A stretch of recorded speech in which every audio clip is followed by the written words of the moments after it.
Hey everyone, welcome to my channel. तो ये है क्लास 8th की मधुप हिंदी पाठमाला, जिसमें आज हम करेंगे चैप्टर नंबर 4 भंगाहल का तिलिस्मी संसार। यहाँ पर तिलिस्मी क्यों कहा गया है? क्योंकि यहाँ पर बहुत सारी ऐसी चीज़ें हैं जो आपको देखनी चाहिए। ये यहाँ पर जो घाटी है वो बहुत खूबसूरत है। बहुत सारे चाय के बागान हैं यहाँ पर ट्रैकिंग के लिए भी लोग आते हैं। पर्यटन का बहुत अच्छा आप कह सकते हैं प्लेस है ये। टूरिज़्म बहुत ज़्यादा है और यहाँ की आबादी भी बहुत कम है। तो भंगाहल क्या है? एक जगह का नाम है जहाँ के बारे में आपको बताया गया है कि उसको वो तिलिस्मी संसार क्यों है। ये जब आप इस चैप्टर को पढ़ेंगे तो आपको बहुत अच्छे से समझ में आएगा। तो सबसे पहले हम इस चैप्टर का उद्देश्य समझ लेते हैं कि इस चैप्टर को पढ़ने का हमारा उद्देश्य क्या है। भंगाहल घाटी की संस्कृति, परंपराएं, वेशभूषा आदि से परिचित कराना। तो संस्कृति, परंपराएं आपको पता है, वेशभूषा मतलब जो कपड़े होते हैं उनसे आप लोगों को परिचित कराना, आपको इंट्रोड्यूस कराना। संस्मरण, यात्रा वृत्तांत जैसे साहित्यिक विधा से परिचित करवाना। भंगाहल की व्यावसायिक गतिविधियों जैसे चाय के बागान, गेहूं के खेत आदि के आकर्षण में परिचित करवाना तथा करतबों के खेल और कला प्रेम से अवगत कराना। तो बेसिकली वहाँ का रहन सहन, वहाँ की खेती बाड़ी के वहाँ पर क्या काम होता है, वहाँ का बिजनेस क्या है, उन सब से आपको क्या कराना, परिचित कराना। कला प्रेम, आप अगर हम इंडिया की बात करें तो इंडिया में क्या है, वेरीड कल्चर है ना, अलग अलग तरीके का कल्चर है। तो आपको यहाँ पे अलग अलग तरीके की पेंटिंग्स भी मिलेंगी। उसी तरीके से जब हम किसी जगह पर जाते हैं तो वहाँ की कोई ना कोई स्पेशलिटी ज़रूर होती है। तो वहाँ पर क्या स्पेशलिटी है वो आज हम इस चैप्टर में पढ़ने वाले हैं। देश की विविधता, पर्वतीय प्रदेश, मतलब वो पर्वतीय प्रदेश आप देख सकते हैं, यहाँ पे पर्वतीय पर्वत बने हुए हैं, ठीक है। हिमाच्छादित घाटी, ट्रैकिंग आदि का परिचय देने के साथ साथ यात्रा, पर्यटन, घुमक्कड़ी से जुड़ी आर्थिक संपन्नता से परिचित कराना। तो ये सारी चीज़ें, मतलब ट्रैकिंग वगैरह, लोग अगर घूमना चाहें तो वहाँ पर घूमने जा सकते हैं, क्योंकि बहुत अच्छी जगह है, बहुत खूबसूरत जगह है जो आप इस चैप्टर में पढ़ने वाले हैं। तो जब हम इस चैप्टर को पढ़ेंगे तो शायद आपको बहुत अच्छे से समझ में आए कि मैं क्यों इतना इसको कह रही हूँ कि ये बहुत अच्छी जगह है घूमने के लिए, क्योंकि यहाँ पर जो लेखक हैं उन्होंने इसको बहुत अच्छे से एक्सप्लेन किया है। हिमाचल की सबसे खूबसूरत घाटी कौन सी है और किस घाटी को रोमांच प्रेमियों के स्वर्ग का खिताब दिया जा सकता है? तो ये हिमाचल में है भंगाहल घाटी। भंगाहल जो जगह है वो हिमाचल में है। तो वहाँ पर एक खूबसूरत घाटी है, उसका आपको नाम बताना है। और ये घाटी जो है, जो लव बर्ड्स होते हैं उनके लिए बहुत फेमस है। यह सवाल किसी रोमांच प्रेमी घुमक्कड़ से पूछा जाए तो यकीनन वह भंगाहल घाटी का नाम ही लेगा। तो अगर हम भंगाल की बात कर रहे हैं तो भंगाल क्या है, एक ऐसी जगह है जहाँ पर जो लव बर्ड्स होते हैं वो आते हैं।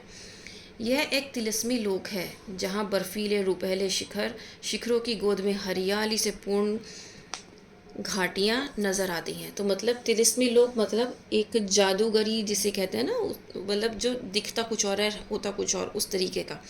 मतलब बर्फीले रुपहले शिखर क्यों कहा है? बर्फीले रुपहले यहाँ पर अतिशयोक्ति हुई है, मतलब इन्होंने इसको बड़ा चढ़ा कर कहा है। बर्फीले रुपहले क्यों बोला है इन्होंने?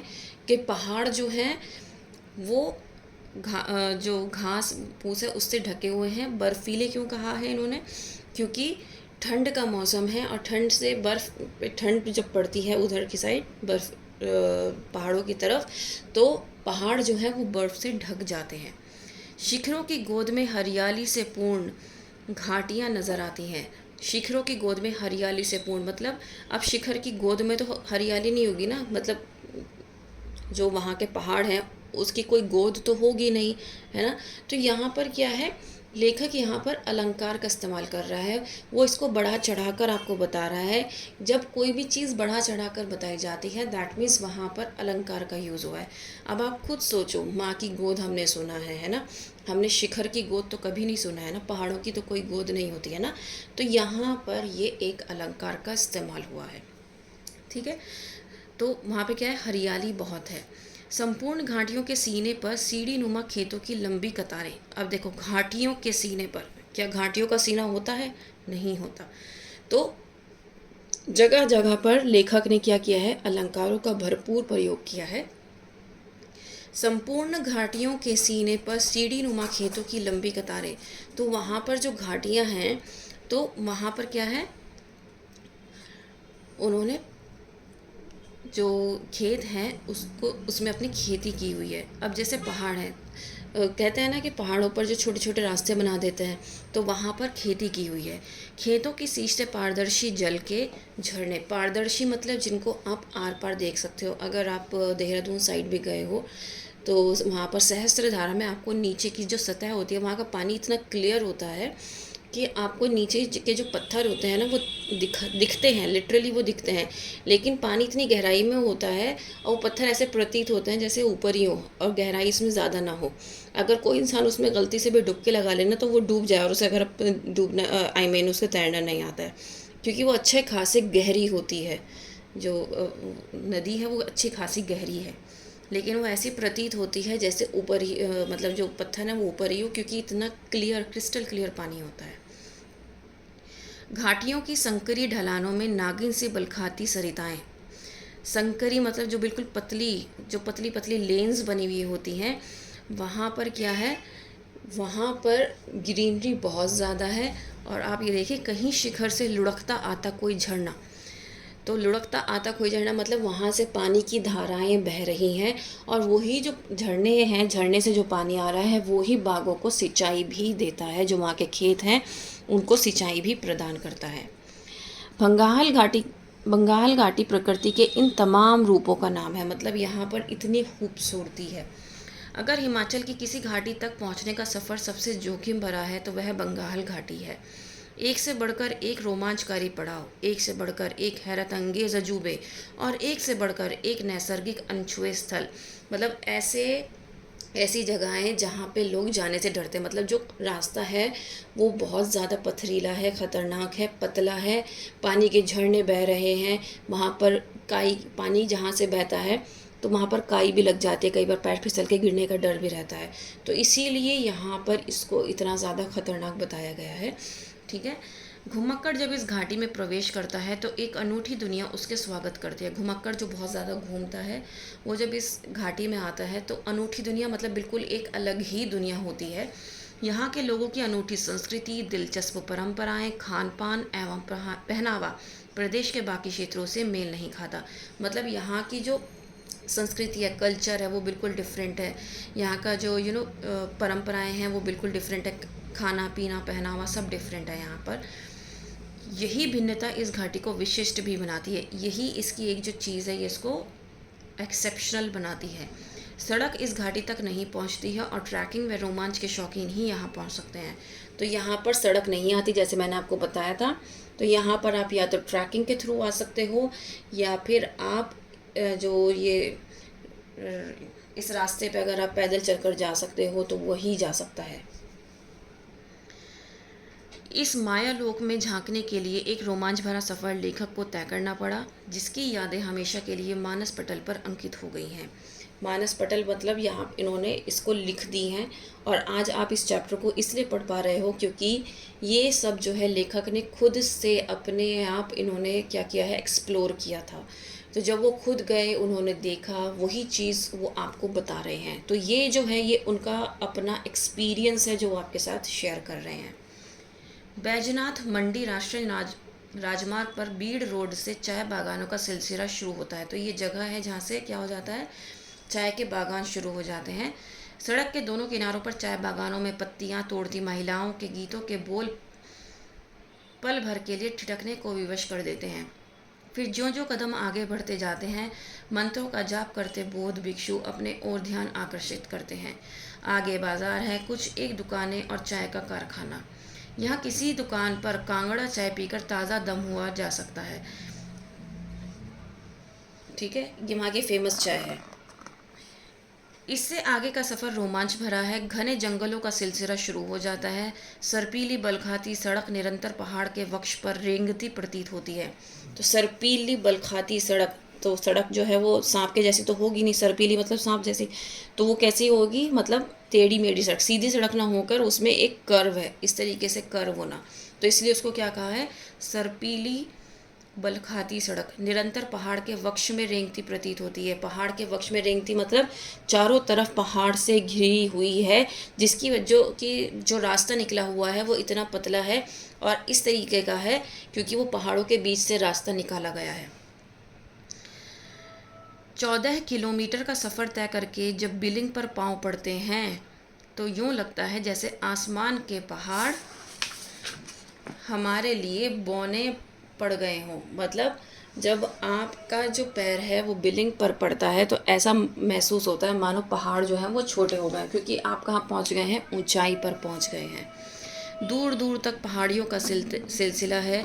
नीचे झांके तो छोटे छोटे गांव, खिलौने से घर, लहलाती फसलें, जिन्हें देखकर धरती पर विशाल गलीचा बिछा होने का मुगालता होने लगता है। मतलब यहाँ पर आपको जो लेखक है वो ये बताना चाहता है कि ये जो जगह है ये इतनी ऊपर पहुँच जाते हैं कि नीचे देखने के बाद सब कुछ बहुत, मतलब पहाड़ भी बहुत छोटे नज़र आते हैं, घर तो बिल्कुल खिलौने से लगते हैं, फसलें भी बहुत अच्छी लगती हैं, ऊपर से देखने के बाद बहुत अच्छा लगता है, ऐसा लगता है कोई गलीचा बिछा हो, ठीक है ना। पर्वत श्रृंखलाओं पर अठखेलियाँ करते बादल प्रकृति विभिन्न रूप से रूबरू करवाते हैं। मतलब ऐसा लगता है जैसे कि पर्वत के ऊपर बादल क्या कर रहे हैं, अठखेलियाँ मतलब खेलना, मतलब एक दूसरे के साथ हंसी मजाक करना जिसे कहते हैं। तो बादल तो आपस में हंसी मजाक नहीं करते ना, तो यहाँ पर भी क्या है, मतलब जगह जगह पर लेखक ने क्या किया है, इसको अपनी बात को कहने के लिए अलंकारों का इस्तेमाल किया है। तो यहाँ पर भी बादल जो हैं वो क्या कर रहे हैं, पर्वतों को ढक रहे हैं, मतलब आप इतनी ऊंचाई पर पहुंच गए हो कि आप वो सब चीज़ें देख सकते हो। बिलिंग रोमांचक खेलों के आयोजन के लिए मशहूर है। बिलिंग क्या है, एक ऐसी जगह है वहाँ पर जहाँ पर खेल होते हैं। हैंग ग्लाइडिंग और पैराग्लाइडिंग के लिए तो बिलिंग जैसी जगह समूचे एशिया में नहीं, मतलब पैराग्लाइडिंग और हैंग ग्लाइडिंग अगर किसी को करनी है तो पूरे एशिया में ऐसी जगह कहीं है ही नहीं। हमने पैराग्लाइडिंग के बारे में सुना है जिसमें कि पैराशूट खुल जाता है ना, जब आप किसी ऊंची जगह से आप कूदते हो। तो हैंग ग्लाइडिंग क्या होता है, हैंग ग्लाइडिंग आपने देखा होगा जब एक साथ दो लोग उड़ते हैं तो उसमें एक जो होता है वो ड्राइविंग कर रहा होता है, मतलब उसको ड्राइव कर रहा होता है उसको, और इसमें भी मोटर नहीं लगा होता है तो वो हवा के सहारे उसको ग्लाइड करता है। और जो दूसरा होता है वो पर्यटक होता है, कस्टमर होता है जो कि उसमें मज़े ले रहा होता है, ठीक है, दैट इज़ हैंग ग्लाइडिंग। 1924 में यहाँ सबसे पहले हैंग ग्लाइडिंग का आयोजन हुआ था। इसके बाद तो यह स्थल अंतर्राष्ट्रीय खेल मानचित्र पर आ गया। साहसिक खेलों के आयोजन के दिनों में तो यहाँ काफ़ी चहल पहल रहती है। तो मतलब क्या है कि हैंग ग्लाइडिंग कब हुई थी, यहाँ पे पहली बार 1984 में हुई थी। उसके बाद से ये इंटरनेशनल गेम्स में नाम आ चुका है इसमें। मतलब जब यहाँ पर साहसिक खेलों का आयोजन होता है तो यहाँ पे बहुत ज़्यादा चहल पहल होती है, लेकिन उसके बाद यहाँ पर सन्नाटा छा जाता है। यह खामोशी तभी टूटती है जब कोई गद्दी अपनी भेड़ बकरियों के रेवड़ के साथ यहाँ पड़ाव डाले, या फिर पर्वत रोहियों और रोमांच प्रेमी पर्यटकों का कोई दल यहाँ से गुजरे। तो यहाँ पर जो बात हुई है भेड़ बकरियों वाली, तो एक ये जाति होती है गद्दी, जो लोग क्या करते हैं अपनी भेड़ बकरियों को चराते हैं, ठीक है। तो या तो वो ही यहाँ पर आते हैं या फिर रोमांच प्रेमी पर्यटक यहाँ पे आते हैं, तो ही यहाँ पर आपको क्या मिलता है, चहल पहल देखने को मिलती है। बिलिंग से सूर्योदय और सूर्यास्त का नज़ारा बड़ा विहंगम लगता है, मतलब बहुत खूबसूरत लगता है। घाटियों में तैरते दरख्तों से लिपटते बादलों के टुकड़े बरबस ही मन मोह लेते हैं। तो यहाँ पर जो है वो हमें ऐसे प्रतीत होते हैं जैसे बादल जो है वो तैर रहे हों, ठीक है, और वो दरख्तों से लिपटते, मतलब जो वहाँ के पेड़ पौधे हैं उनसे लिपटते हुए प्रतीत होते हैं, जबकि ऐसा होता नहीं है, ठीक है। बिलिंग से 12 किलोमीटर आगे बड़ांगरा है, यहाँ आबादी है और गद्दी लोगों के बसेरे हैं। तो यहाँ पर बड़ांगरा क्या है, ऐसी जगह है जहाँ पर गद्दी लोग रहते हैं जिनके पास भेड़ बकरियाँ हैं। सीढ़ी नुमा खेतों में गेहूं का लहलहाती फसल को देखना बड़ा मनमोहक लगता है। अपनी ही दुनिया में सिमटे यहाँ के लोगों को सैलानियों के साथ बहुत अच्छा लगता है। मतलब जो लोग बाहर से घूमने के लिए आते हैं तो यहाँ के लोगों को उनके साथ बहुत अच्छा लगता है, क्योंकि अगर ऊपर से देखो तो यहाँ की जो फसलें हैं, गेहूं की फसलें, वो बहुत ही खूबसूरत प्रतीत होती हैं। राजगुंधा और कुक्कड़गुंधा इस घाटी के रमणीय स्थल हैं। ऊहल नदी के किनारे बसा कुक्कड़गुंधा गांव कांगड़ा ज़िले के दुर्गम भंगाहल इलाके का आखिरी गांव है। तो ये क्या है, राजगुंधा और कुक्कड़गुंधा, ये क्या है, ये यहाँ के स्थल हैं। ऊहल नदी, अब आपको ये भी पता होना चाहिए कि कुक्कड़गुंधा गांव जो है उसमें वो ऊहल नदी के पास बसा हुआ है। ठीक है। समुद्र तल से करीब 3000 मीटर की ऊंचाई पर बसे इस गांव में प्रकृति ने दिल खोलकर अपना नैसर्गिक सौंदर्य लुटाया है। अब ये समुद्र तल से कितने ऊपर है, 3000 किलोमीटर ऊपर है, और यहाँ पर आपको नेचर का बहुत अच्छा रूप देखने को मिलता है। चारों तरफ तोश, देवदार और कैल के गगनचुंबी पेड़ अद्भुत नज़ारा प्रस्तुत करते हैं। ये क्या है, पेड़ों के नाम हैं, जो कि गगनचुंबी मतलब जो कि बहुत ऊंचे होते हैं, बहुत लंबे होते हैं। गांव में 15-16 घर हैं और सभी दड़बानुमा मतलब बहुत छोटे छोटे। दड़बा हम उसको कहते हैं जिसमें हम अपनी मुर्गियों को रखते हैं ना। तो पुराने ज़माने में जब मुर्गियों को रखा जाता था, मुर्गियों को कहते थे कि अरे दड़बे में बंद कर दो। दड़बा मीन्स उनका छोटा सा घर। तो वहाँ पे जो घर बने हुए हैं वो दड़बानुमा है, छोटे छोटे घर बने हुए हैं। सर्दियों में यह गाँव कई कई फुट मोटी बर्फ़ की चादर से ढक जाता है और गांव के बाशिंदे सर्दियां आते ही यहां से पलायन कर बैजनाथ उपमंडल के गद्दी बहुल इलाके में जा बसते हैं। अब यहाँ पर जब सर्दियाँ पड़ती हैं तो बर्फ़ से लोगों के घर क्या है, ढक जाते हैं। तो इसीलिए वो क्या करते हैं, यहाँ से मूव कर जाते हैं, माइग्रेट कर जाते हैं। पलायन मीन्स माइग्रेट कर जाते हैं बैजनाथ उपमंडल के गद्दी बहुल इलाके में। गर्मियों के दस्तक देते ही यह गांव फिर आबाद हो उठता है। गर्मियों में फिर से ये वापस लोग आ जाते हैं। कुक्कड़गुंधा से 7 किलोमीटर आगे है पलाचक। यह भी ऊहल नदी के किनारे बसा है। एक तो ऊहल नदी के किनारे कौन बसा है, पलाचक, और कौन सा बसा है, कुक्कड़गुंधा गांव। यहाँ लकड़ी से निर्मित वन विभाग का विश्राम गृह है। विश्राम मतलब जहाँ पर आराम किया जा सके। तो वन विभाग के लोग यहाँ पर आराम करते हैं, जो कि लकड़ी से बना हुआ है। यहीं हमने रात काटी, किसने, लेखक ने। एक रोमांच भरी रात तेज तूफान में यूँ लगता था जैसे हवा इस विश्राम गृह को या तो उड़ाकर कहीं दूर ले जाएगी या फिर लकड़ी के शहतीर हम पर आ गिरेंगे। गर्मियों के मौसम में भी ठिठुरते रहे। सुबह सब शांत था, मंद मंद बयार चल रही थी, हवा चल रही थी और पर्वतीय पंछियों की चहचहाहट वातावरण में मधुर रस घोल रही थी। मतलब रात को तूफान इतना ज़बरदस्त था तो ऐसा महसूस हो रहा था, ऐसा प्रतीत हो रहा था कि ये जो घर है या तो ये उड़ जाएगा या फिर इसकी जो लकड़ियां हैं टूटकर हमारे ऊपर गिर जाएंगी। लेकिन सुबह होते ही बहुत ही अच्छी हवा चल रही थी और जो वहाँ के पर्वतीय पंछी थे वो मधुर गीत गा रहे थे। नाश्ता लेकर हमने आगे कूच किया, मतलब आगे बढ़े।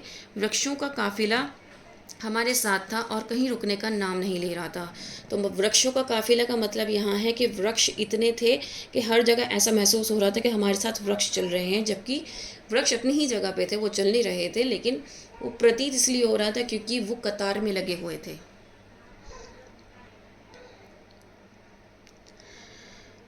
सफ़र रोमांच से भरा था। नीचे ऊहल नदी और उस पर जमी करीब 10 फुट मोटी बर्फ़ की तह। अब देखो ऊहल नदी कहाँ थी, नीचे थी, क्योंकि इसके बगल में ही ये गांव था और उसके ऊपर मोटी सतह थी किसकी, बर्फ़ की। मड़ी तक 8-10 किलोमीटर का सफ़र नदी पर जमी बर्फ़ पर चलते हुए तय किया। अब मड़ी क्या थी, एक जगह है जो कि कैसे तय किया, 8-10 किलोमीटर का सफ़र उस नदी की मोटी परत जो उस पर जमी हुई थी उसी पे चल के तय किया। दोपहर होते होते मड़ी आ गई थी। यहाँ सिर्फ एक दुकान और वह भी मौसमी, यानी गर्मियों में आबाद और सर्दियों में बंद। मौसमी मतलब जो मौसम के हिसाब से होती है। बड़ा शांत अलौकिक वातावरण है यहाँ का। थमसर तक पहुँचने का रास्ता हरियाली से भरा पड़ा है, लेकिन थमसर दर्रे से नीचे उतरने का रास्ता इतने जोखिम भरा है कि अक्सर उतरने वाला पग पग पर फिसलता हुआ नज़र आता है, क्योंकि जब पहाड़ी इलाके होते हैं वहाँ पर झरने बहते हैं, बारिश भी बहुत ज़्यादा होती हैं, जिसकी वजह से क्या होता है वहाँ पे काई जम जाती है। काई जमने से क्या होता है कि उस पर पैर बहुत ज़्यादा फिसलता है। इस रोमांचकारी रास्ते को तय करके जब नीचे पहुंचते हैं तो चारों तरफ प्रकृति ही प्रकृति बिखरी हुई दिखाई देती है, मतलब ग्रीनरी बहुत ज़्यादा है। एक सुरम्य झील है जिसके पानी का रंग गहरा नीला दिखता है। तो यहाँ पर एक झील है जिसका पानी का रंग डार्क ब्लू कलर का दिखता है। तो यहाँ पर सुरम्य का मतलब होता है बहुत खूबसूरत, ठीक है। झील की गहराई का कोई अनुमान नहीं लगाया जा सकता, मतलब इसकी गहराई नहीं बताई जा सकती। मान्यता है कि इस झील में देवता स्नान करते हैं। आगे का रास्ता दुरूह भी है और सुरम्य भी है, मतलब ख़तरनाक भी है और बहुत खूबसूरत भी है। तकरीबन 7 किलोमीटर के इस सफ़र में रंग बिरंगे छोटे छोटे फूल, जड़ी बूटियों के पौधे, भोजपत्र के पेड़, वन्य प्राणी हमारा स्वागत करते दिखे, मतलब ये सब इनको रास्ते में मिले। हिमाचल का राज्य पक्षी मोनाल और बर्फ़ में पाए जाने वाला भालू भी कुछ खुशनसीब लोगों को दिख जाता है। तो यहाँ का जो फेमस पक्षी है उसका नाम है मोनाल, जो कि आपको पता होना चाहिए क्योंकि आप चैप्टर पढ़ रहे हैं। और वहाँ का बर्फ़ में पाए जाने वाला भालू भी क्या है, कुछ लोग ही, कुछ पर्यटक ही इसको देख पाते हैं। भंगाहल घाटी में पहुँचने से पहले आता है काली हणी दरिया। अब ये दरिया जो है ये आता है बंगाल घाटी में पहुँचने से पहले। इस दरिया पर क्या है, लकड़ी का परंपरागत पुल बना है। इसे पार करके आगे चलते हुए सुरमई रावी नदी की छटा अभिभूत कर देती है, मतलब वहाँ की जो नदी है वो देखने में बहुत खूबसूरत है। भंगाहल इस नदी के दाईं तरफ स्थित है और यहाँ रावी और काली हणी दरिया का मनोहरी संगम होता दिखता है। रावी नदी का उद्भव इसी घाटी के रई गाहर नामक स्थल से होता है, मतलब ये वहीं से निकलती है, जिसे कुछ लोग हनुमान किला भी कहते हैं। किसको कहते हैं हनुमान किला? जहाँ से वो नदी निकलती है, रई गाहर को। लोक मान्यता है कि इस किले में कभी 7 देवी बहनों संत भाजड़ियों का वास था। 7 देवी बहनों को क्या कहा गया है? संत भाजड़ियों, मतलब 7 देवी बहनों का वास था। किसी कारणवश आपस में मनमुटाव होने पर एक रात 6 बड़ी बहनें छोटी बहन को सोता छोड़कर रई सागर में से दूर विभिन्न स्थानों को चली गईं, जहाँ वे नदी के रूप में बहने लगी। ये नदियाँ गंगा, यमुना, सरस्वती, ब्यास, सतलुज और चिनाब हैं। तो ये उन्होंने क्या कहा है कि ये 7 बहनों का एक वास था यहाँ पर, लेकिन बहनों में मनमुटाव हो गया इसलिए 6 चली गई, एक रह गई, तो ये एक नदी है। बाकी 6 के नाम आपको बताए गए हैं यहाँ पे। सुबह जब छोटी बहन की नींद खुली तो स्वयं को अकेला पाकर वह रोने लगी। इसके नेत्रों से इतने आंसू बहे कि उन्होंने नदी का रूप धारण कर लिया। अब आप समझ गए ये जो कहानी है।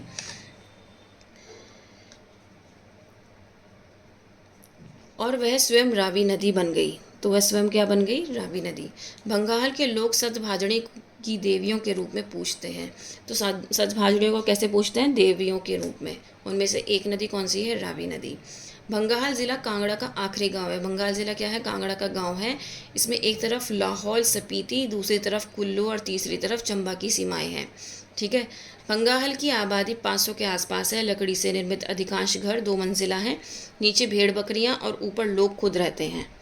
देवदार और शहतीरों पर की गई नक्काशी देखते ही बनती है। ये क्या है? पेड़ों के नाम हैं जिनके ऊपर जब लकड़ियाँ काट के लाते हैं, आपने देखा होगा लकड़ियों से बेड वगैरह जो बनाए जाते हैं, बहुत अच्छे जो नक्काशी वाले बेड होते हैं ना, वो यहाँ पर बनाए जाते हैं। पत्थरों और लकड़ी के शहतीरों को डालकर बनाए गए इन घरों की छतें ढलानदार हैं ताकि बर्फ़ इन पर गिरे तो वो इस पर टिक ना सके। सर्दियों में जब बाहरी दुनिया में से भंगाल का संपर्क कट जाता है तो यहाँ के लोग अपेक्षाकृत मैदानी घाटियों की तरफ पलायन नहीं करते, बल्कि यहीं अपनी दुनिया में मौज बनाते हैं और नाच गानों के दौर से माहौल को जीवंत रखते हैं। मतलब जब ज़्यादा सर्दियाँ हो जाती हैं तो ये बट ऑब्वियस है कि जब उनके घर भी अच्छे से बर्फ़ से ढक जाते हैं तो उनका जो कनेक्शन है वो बाहरी दुनिया से कट जाता है, क्योंकि बहुत ज़्यादा ठंड पड़ने पर क्या होता है, कनेक्शंस कट ऑफ हो जाते हैं, जिसकी वजह से क्या होता है, वो लोग कहीं पलायन नहीं करते, कहीं और जाते नहीं हैं, अपनी जगह को नहीं छोड़ते हैं, बल्कि वहीं रहकर अपनी लाइफ को एंजॉय करते हैं, एक साथ घूमते फिरते हैं, गाना बजाना सब करते हैं और आपस में बहुत अच्छे से रहते हैं। तो ये है गुरमीत बेदी, जिन्होंने इस पूरे भंगाहल के तिलिस्मी संसार को इन्होंने बयान किया है और बहुत ही खूबसूरत तरीके से इन्होंने इसको बयान किया है। बहुत ही अच्छी स्टोरी थी। अगर कोई वहाँ पर नहीं भी जाना चाहे, स्टोरी को पढ़ने के बाद जा सकता है, क्योंकि उसका दिल चाहने लगेगा कि वो वहाँ पर जाए, है ना। उम्मीद करती हूँ आपको समझ में आया होगा। Please like, share and subscribe. That's all. Thank you.